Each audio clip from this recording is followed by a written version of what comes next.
My father left school very early. His education was disrupted by the war.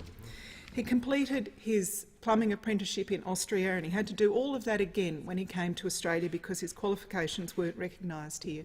Same for my mum. Her education was interrupted by the war, but she learnt Italian in 6 months when she lived in Italy, and she learnt English when she came here too. But like I said, more slowly than my dad, because she was home raising a family, not interacting at work every day.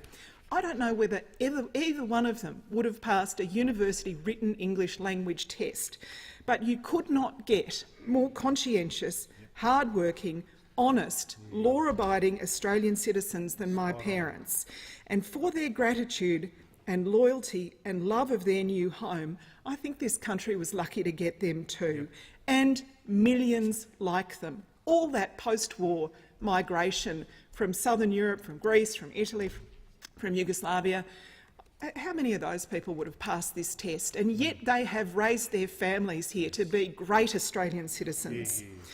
All they have wanted to do was work hard, pay their taxes, raise their families in safety and peace. And I don't think my mother could have written an essay in English, but she can communicate in 6 different languages.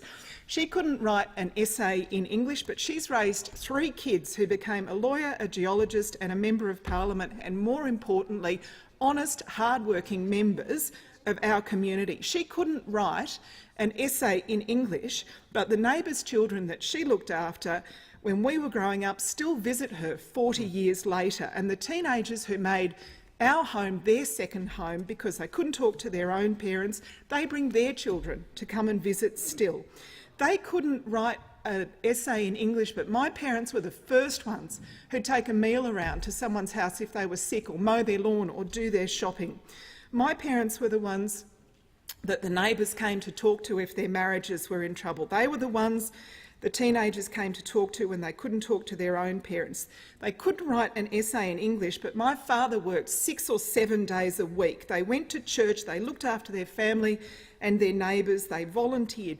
How can this government say that my parents and millions like them are not good Australian citizens and would not make good Australian citizens?